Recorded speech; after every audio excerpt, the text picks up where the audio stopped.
श्री साईनाथ महाराज की जय। संतों का अवतार कार्य। भगवत गीता में श्री कृष्ण कहते हैं कि जब जब धर्म की हानि और अधर्म की वृद्धि होती है तब तब मैं अवतार धारण करता हूँ। धर्म स्थापना, दुष्टों का विनाश तथा साधुजनों के परित्राण के लिए मैं युग युग में जन्म लेता हूँ। साधु और संत भगवान के प्रतिनिधि स्वरूप हैं। वे उपयुक्त समय पर प्रकट होकर अपनी कार्य प्रणाली द्वारा अपना अवतार कार्य पूर्ण करते हैं। अर्थात जब ब्राह्मण, क्षत्रिय और वैश्य अपने कर्तव्यों से विमुख हो जाते हैं तब शूद्र उच्च जातियों के अधिकार छीनने लगते हैं। जब धर्म के आचार्यों का अनादर कर तथा निंदा होने लगती है तब लोग निषिद्ध भोज्य पदार्थ और मदिरा आदि का सेवन करने लगते हैं। जब धर्म की आड़ में नंदनीय कार्य होने लगते हैं तब भिन्न भिन्न धर्मावलंबी परस्पर लड़ने लगते हैं। जब ब्राह्मण सान्निध्य कार्य छोड़ देते हैं, कर्मठ पुरुषों को धार्मिक कृत्यों में अरुचि उत्पन्न होने लगती है, तब योगी ध्यानादि कार्य करना छोड़ देते हैं।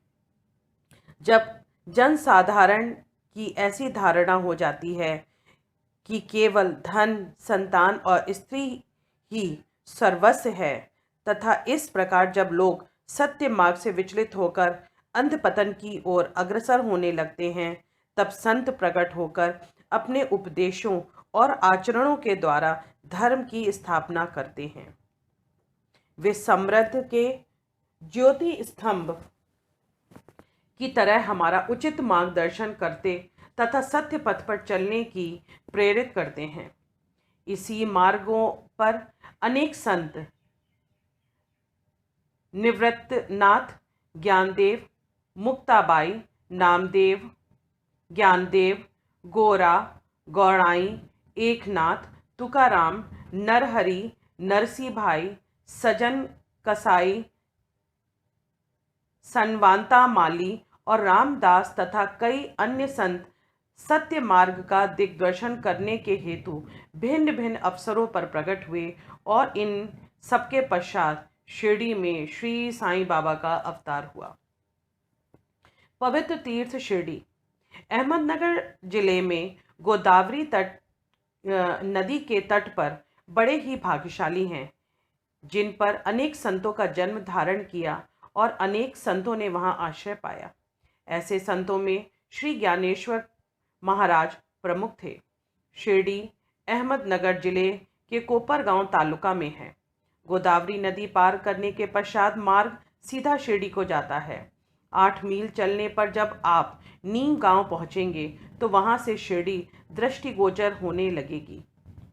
कृष्णा नदी के तट पर अन्य तीर्थ स्थान गाड़ागामपुर, नरसिंहवाड़ी और औदांबर के समान ही शिरडी भी प्रसिद्ध तीर्थ है। जिस प्रकार दामोजी ने मंगलवेढ़ा को सामर्थ्य, रामदास ने सज्जनगढ़ को, दत्तावतार ने श्री नरसिंह जी सरस्वती की वाणी को पवित्र किया, उसी प्रकार श्री साईनाथ ने शिरडी में अवतरित होकर उसे पावन किया। श्री साईं बाबा का व्यक्तित्व। श्री साईं बाबा का सानिध्य से शिरडी का महत्व विशेष बढ़ गया। अब हम उनके चरित्र का अवलोकन करेंगे। उन्होंने इस भवसागर पर विजय प्राप्त कर ली थी, जिसे पार करना महान दुष्कर्म तथा कठिन था। शांति उनका आभूषण था तथा वे ज्ञान की साक्षात प्रतिभा थे। वैष्णव भक्त सदैव वहां आश्रय पाते थे। दानवीरों में वे राजा कर्ण के समान दानी थे। वे समस्त सारों के सार रूप थे। ऐहिक पदार्थों से उन्हें अरुचि थी। सदा आत्मस्वरूप में निमग्न रहना ही उनके जीवन का मुख्य ध्येय था। अनित्य वस्तुओं का आकर्षण उन्हें छू भी ना सका।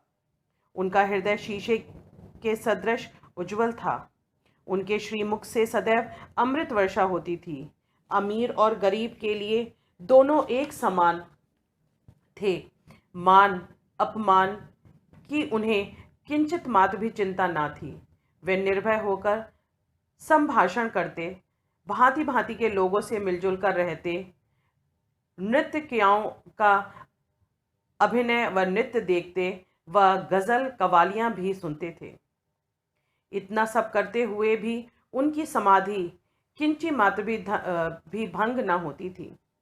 अल्लाह का नाम सदा उनके होठों पे रहता था। जब दुनिया जागती तो वे सोते, और जब दुनिया सोती तो वे जागते थे। उनका अंतकरण प्रशांत महासागर की तरह शांत था।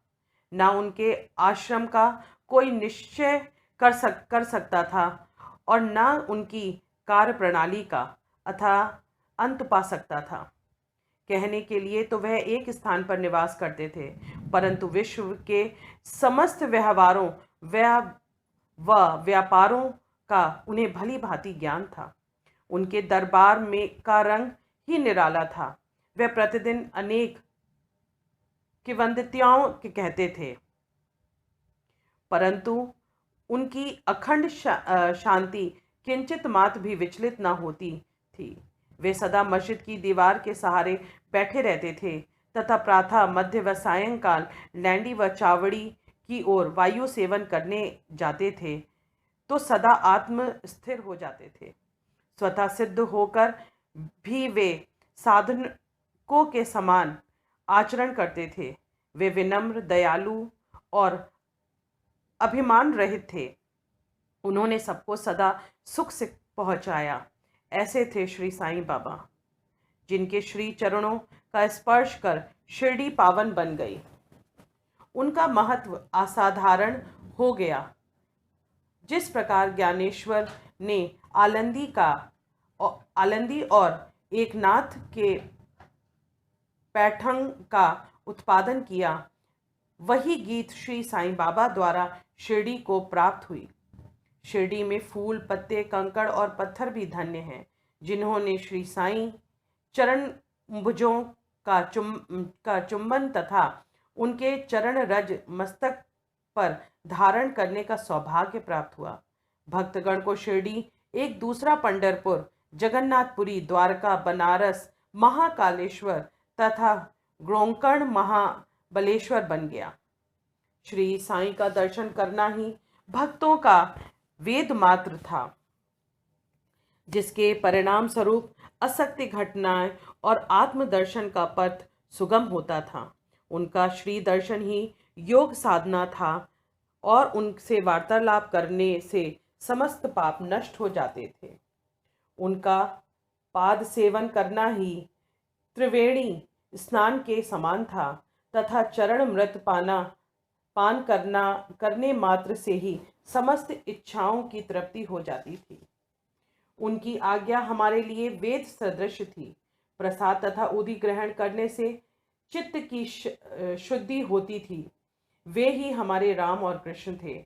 उन्होंने हमें मुक्ति प्रदान की। वे ही हमारे पारब्रह्म थे। वे छिंदों से परे रहते थे और कभी निराश व हताश नहीं होते थे। वे सदा आत्मस्थित, चैतन्य धन और आनंद की मंगल मूर्ति थे। कहने को तो शिरडी उनका मुख्य केंद्र था, परंतु उनका कार्यक्षेत्र पंजाब, कलकत्ता, उत्तरी भारत, गुजरात, ढाका और कोंकण तक विकृत था।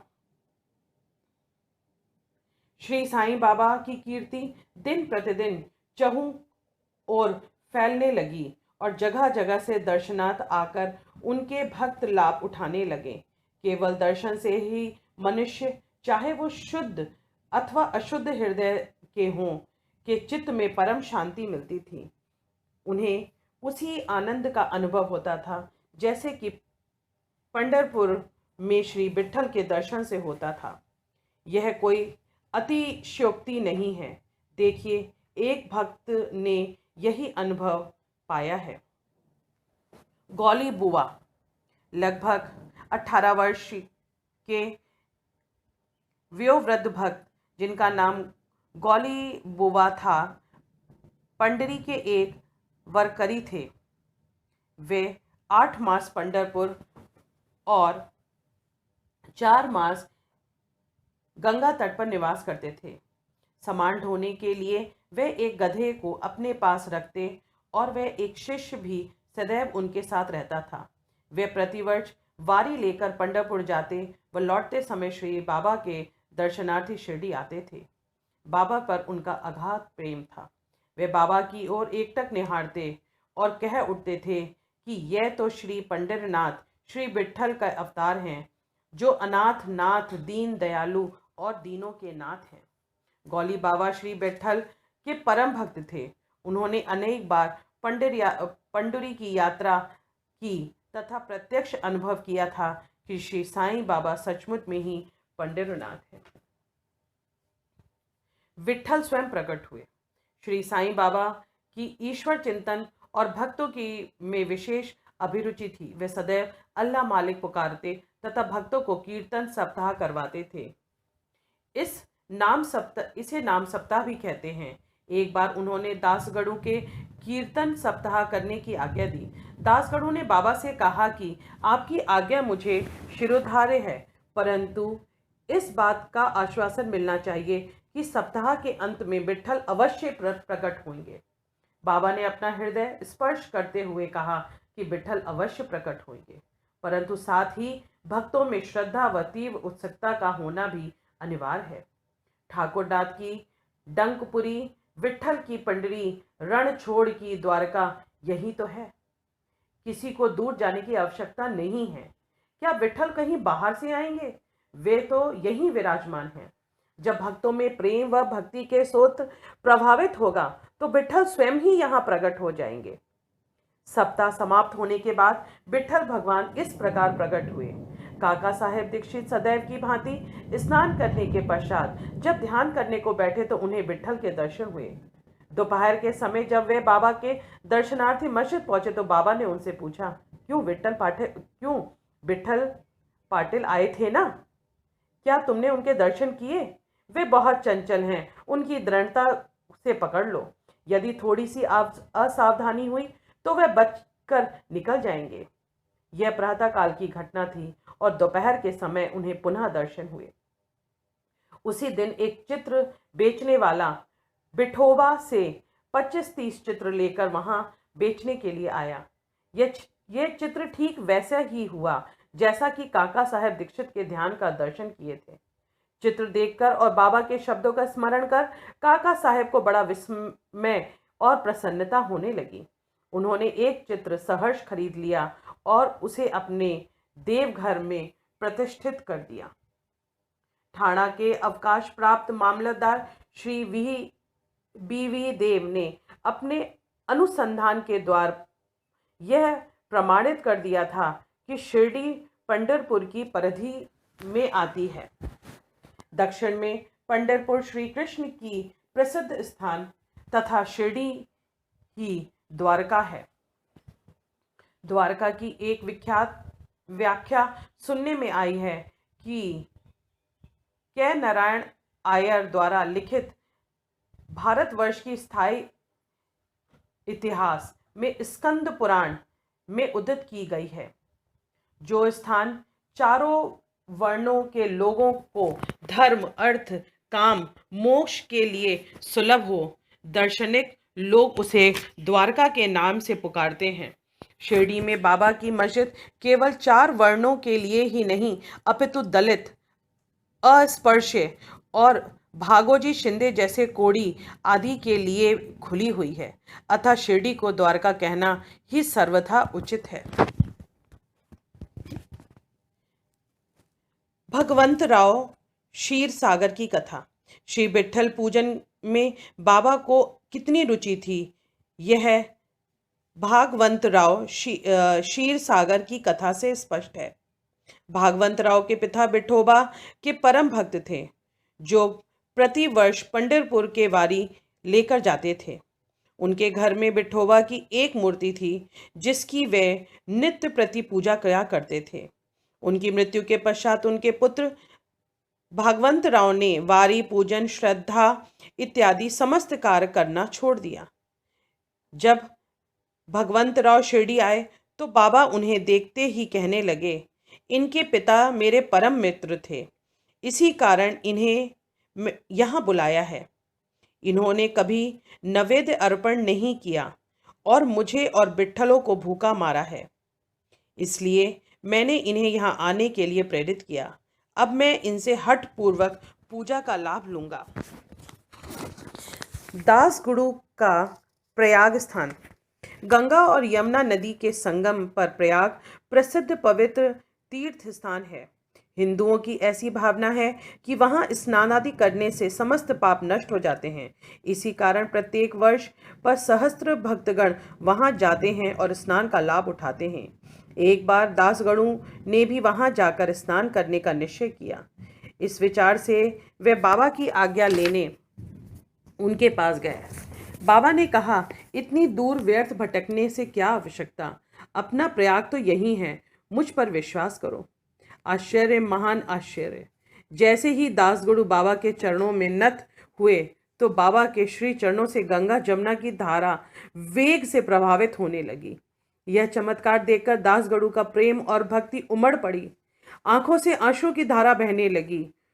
उन्हें कुछ अंत स्फूर्ति हुई और उनके मुख से श्री साईं बाबा की स्तोत्र स्वनी स्वतः प्रवृत्त होने लगी। श्री साईं बाबा का शिरडी में प्रथम आगमन। श्री साईं बाबा के माता पिता, उनके जन्म और जन्म स्थान का किसी को कोई भी ज्ञान नहीं है।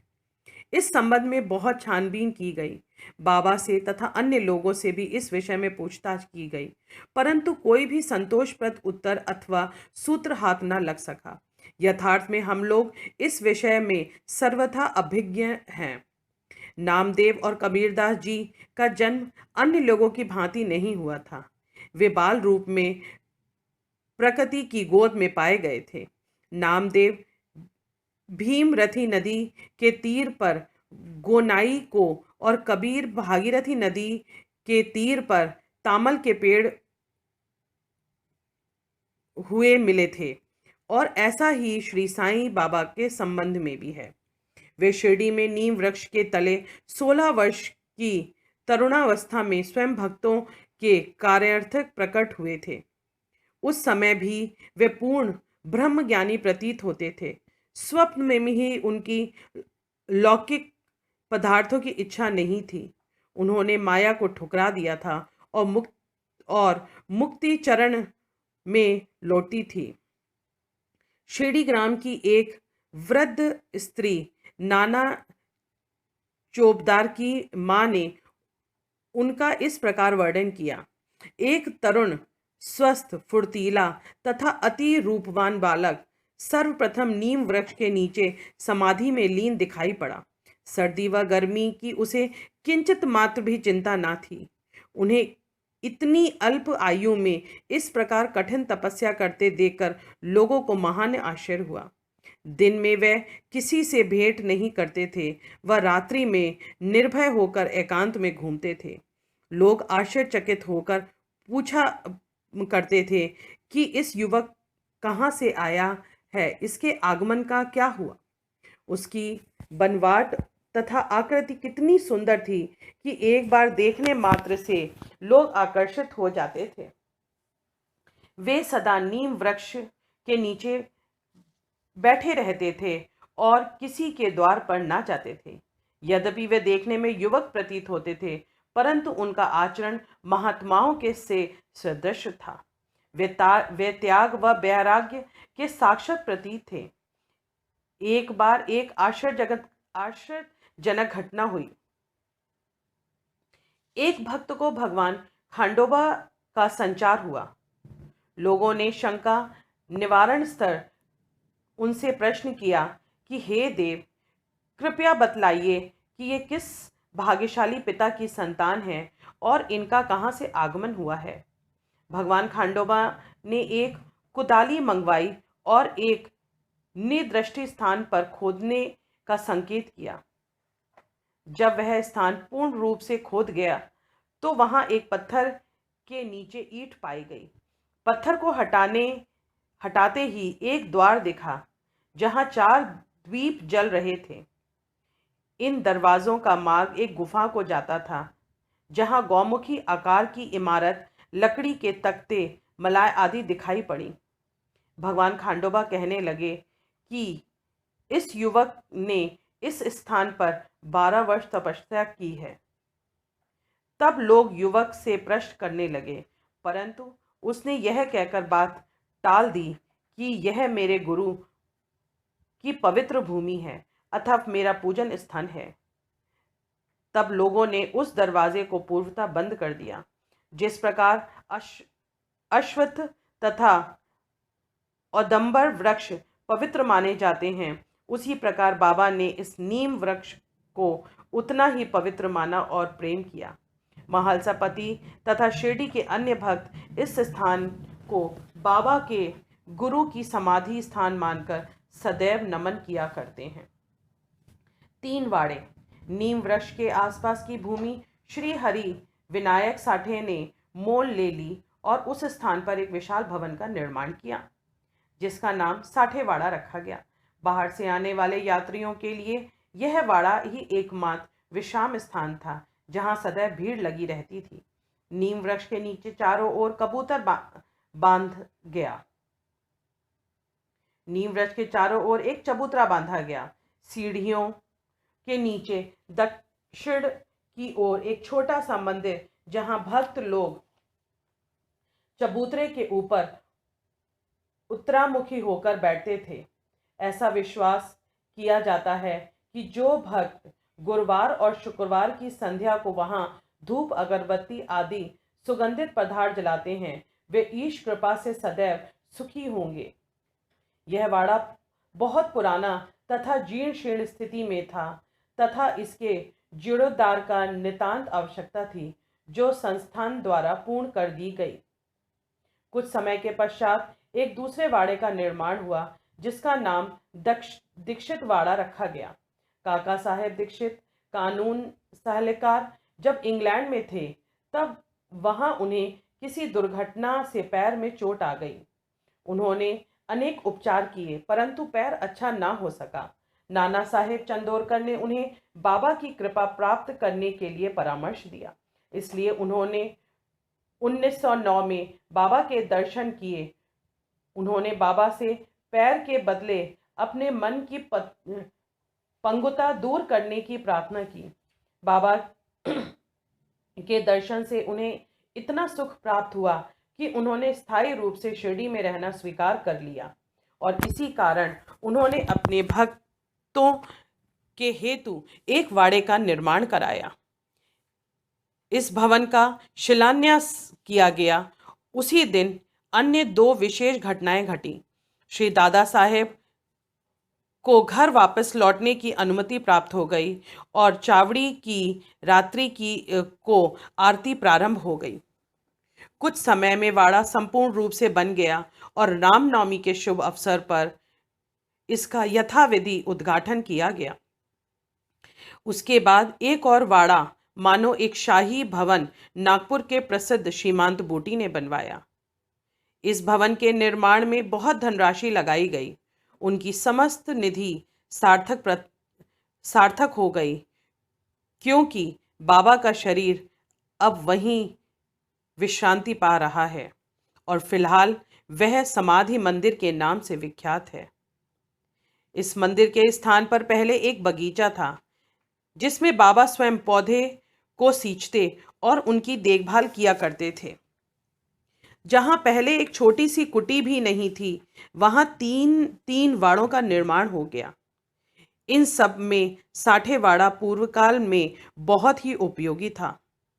बगीचे की कथा वामन तात्या की सहायता से स्वयं बगीचे की देखभाल, शिरडी में श्री साईं बाबा की स्थायी अनुपस्थिति तथा चांद पाटिल की बारात में पुनः शिरडी लौटना, देवी दास, जानकी दास और गंगा गिर की संगीत, मोहिद्दीन तांबोली के साथ कुश्ती, मस्जिद में निवास, श्री डोंगले तथा अन्य भक्तों पर प्रेम और अन्य घटनाओं का अगले अध्याय में वर्णन किया जाएगा। श्री सद्गुरु साईनाथ पर्णमस्तु शुभम भवतु। अनंत कोटि ब्रह्मांड नायक राजाधिराज योगीराज परब्रह्म श्री सच्चिदानंद सद्गुरु साईनाथ महाराज की जय।